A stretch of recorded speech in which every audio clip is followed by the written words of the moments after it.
I always start with the ending. So, no. I don't start writing until I have the ending.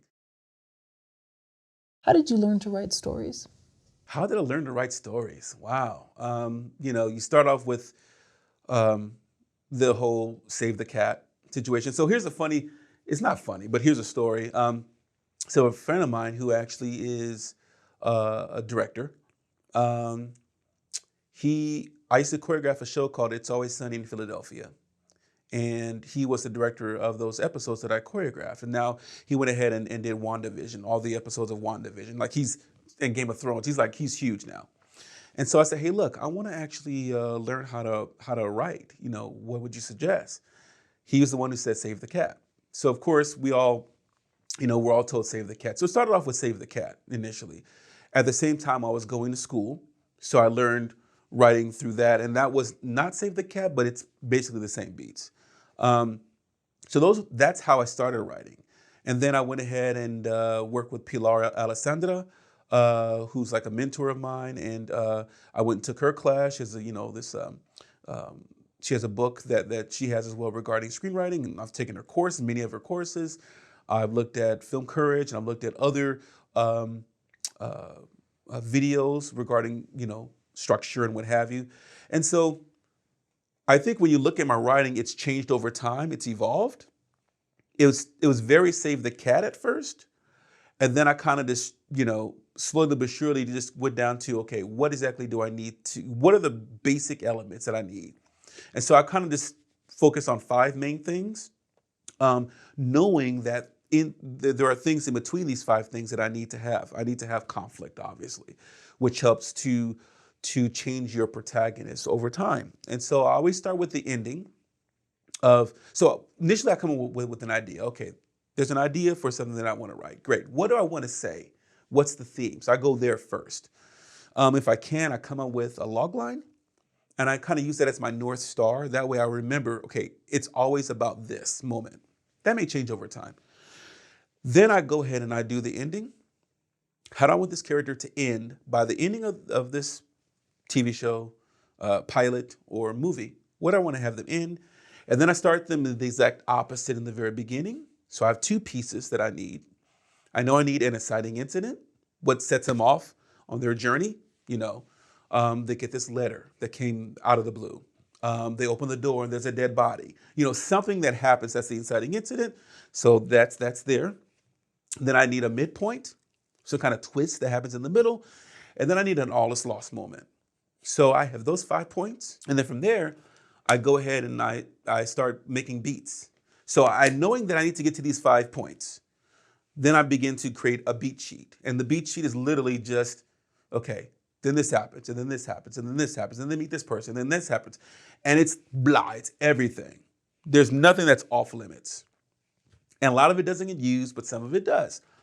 And then once I have an idea through the beats, I begin to massage the beats to make sure that it makes sense that based upon these beats or these scenes, this character is changing and they're making decisions and there's conflict and who's creating the conflict. And I start coming up with characters that can help to drive this protagonist one way or the other, to get to these 5 main points.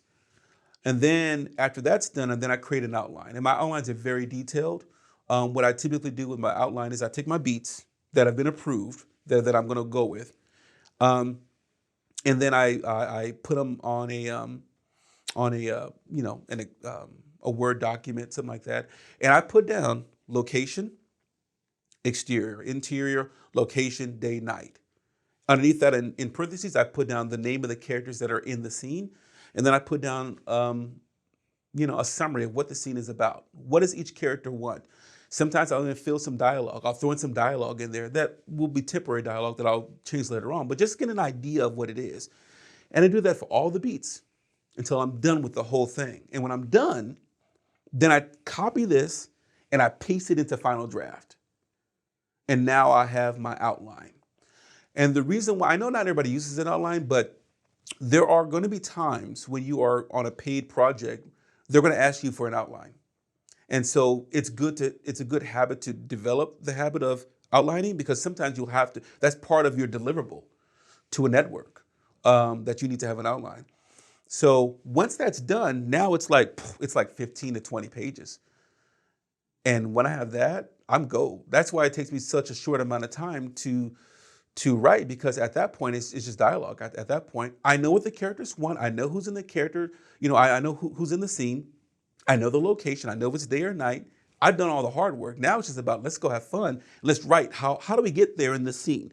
How does Steve, get upset at Harriet? Is she hiding something from him? Are there any? And I just do a first vomit draft. Blah, get everything done. For me, it takes about 2 weeks once everything's outlined, it takes about 2 weeks to finish a feature film, my first draft. Then I put it away for like a day. And I always, at the end of, whenever I finish writing my first draft, I always drink something, a little alcohol, and I will go eat something like, spend some money and go just like celebratory, like, whew, the hard part's done. Then I'll go back after a day and I'll start looking at it, and I'll go back into each of these scenes and I make sure, like, are there nuances in there? Did I write too much? Is there too many words? Can we, because I'm a director, I also look at, ways that I can visually look and tell the story without words. I would much rather do that kind of stuff. And I go back and I do that for every single scene. And that takes me about a week to do. And then after that, I go ahead and give my script to my brother, who has learned through your website, through me teaching him. He's learned, he works in aerospace. We've actually written 2 scripts together over 2020. We did 2 feature films that we wrote together because he's gotten the hang of storytelling. I give it to him. He gives me some notes back, things that because he's logical. So he gives me this doesn't make sense. How did he get here? Like character-wise, like, why is he so upset? What happened before to get him to this point? So I'll go back and I'll maybe add a few extra scenes or whatever to earn why we are at this point in the character's behavior. Then I'll give it to a friend of mine that's a woman, and she's an actress, but she also writes. And because I like to get a woman's point of view about certain things, especially because a lot of my characters are women. And I want to get somebody else's point of view that's, not a male, in reference to how this person is behaving. And she'll give me the real skinny. Like I told her, like, don't play with me, like, give me the truth. And she'll tell me, like, we would never do this, or this is what would happen. And so I can now go back and I can make that right. And then I'll give it to my management team, and they'll give me notes and they'll tear it apart, and then we'll get that cleaned up. And then after that, that's when I can, take it out and go shopping with it. So that's my process in a nutshell regarding how I start from the very beginning of an idea, which, ideas come from everywhere. We've had discussions, and we literally just thought of an idea for a Christmas movie. You know what I'm saying? Like, it comes from everywhere, just like talking to people, noticing things. Like, as a writer, you have to do that now. Like, nothing's off limits, right? Anybody tells you something, it's like, I'm letting you know. It may end up in a script somewhere, just letting you know. And they understand that. So 2 weeks to finish a feature, like the first draft of a feature script? Yeah. And how does that break down per day, or are you doing more in one day than another? Yeah, so I have a mandate that I do 15 pages per day. That's my mandate, no matter how long it takes. So I won't go straight through. I'll take breaks. I'll go get some food. I'll get lunch and all that kind of stuff, but it's like 15 pages a day. And it goes back to that mantra about, you may be a better writer than me, you may be a director than me, but you will not outwork me. And that's kind of like my thing. It's like I'm putting in the work. And so I treat it like a 9-to-5 job, like I'm clocking in. And so it's like, no, I have, 8 to 12 hours that I'm dedicating towards these 15 pages. Now, there's been times when I've gotten 12 hours in and I've only done 10 pages. And it's like, okay, I'm taking the L on this one. I can't go anymore. I'm too tired, blah, blah, blah. And so as a result, you kind of leave that alone, and you kind of come back the next day knowing you owe for those 5 pages. But for the most part, that's the way I do it, and that's what allows me to knock things out so fast. So a feature film, I get it done in 2 weeks, the first draft, and then a 1-hour episode of a TV show, I'll get that done in a week. It sounds like you honor a lot of commitments for yourself with writing. Like you said, you have these amounts of pages that you do, but then also once you finish, you put it away for one day, and then you go and you kind of do this mental or a real celebration. Yeah. So you're keeping your word, like you're becoming your own boss with yourself. Yeah. So it's very interesting. Yeah, You're rewarding yourself. Yeah, I totally agree. I think you have to do that. It's so hard to sit down and just write. It's the most amazing and most horrible thing, because it can be boring. I think one benefit that I have, because as a director, I like to look at, okay, how would I shoot this when I'm writing it, which I shouldn't do, but I can't help it. So I will, I put a lot of action in my scenes, not necessarily like fighting action, but like I give my characters something to do, and that's also because I'm a choreographer. I don't when I stage my scenes, I usually will give the character something in their hand, or they'll start someplace doing something, because the actors love to be busy. They don't want to just stand there and just be talking heads. They're like, give me something. And then when you're writing, think about, I'm always thinking about, okay, whatever they're doing, what does that tell me about who they are as a human being, as a person, or about this moment? Like, are they, is their knee going up and down? Are they, what's the situation here? Because that visual situation tells me what they're experiencing. So I try to marry all that stuff together in a way that tells a story, not only through words, but also through actions. And are you ever tempted when you can't figure out the ending to say, well, for this one, I'm just going to start writing and I'll figure out this ending later? Good question. No, I always start with the ending. So no, I don't start writing until I have the ending. Wow. Like, I know whether the ending's going to be happy or sad, So I have a script that I wrote that initially, you see, this was an interesting thing. The initial ending of the script was a sad ending. It was a mother, she dies in the end. And that's how I wrote it. And so in the very beginning, I knew I needed to make her, well, let me go back. It's a mother who dies, but she dies sacrificing herself for her family. So for her to reach that arc, how does she have to be in the very beginning? She has to be the type of mother that doesn't sacrifice, that's selfish. And that's how we start the story. So that way, to me, if I know this and this, I know we're going to have an arc. Now, the question is, how do we earn getting her there? If she's going to sacrifice herself in the end, in the very beginning, she has to be selfish. Well, let's see her be selfish in the very beginning. How do we show that?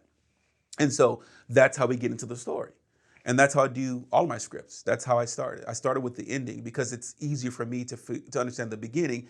And typically my openings usually are very dynamic. My openings are like, there is something going on and it pulls you right in. So I'm really good with my openings because I know how I'm going to end it. And you keep that log line. You said it's kind of like your North Star. Yeah, which is, again, overall, what is the story about? What am I trying to say? What's the theme? Or, it also kind of tells you a little bit about the arc as well. A self-centered mother, just throwing out an idea. A self-centered mother, a mother deals with family tragedy from her past, and as a result, saves her family from something. That log line reminds me of what this is. And everything that I write in between there, midpoint, all is lost, close, or the ending, it reminds me of what I need to be doing with this character. And all the characters that come into her life are going to be pulling her one way or the other, either to stay selfish or to not be selfish. Like, all the characters are going to be pulling her back and forth one way or the other, whether it's her husband, her kids, her boss, Yeah. And the dialogue that you write, it must vary then for the projects. If you're going to do a Christmas movie, it's going to be cleaner dialogue. It's going to be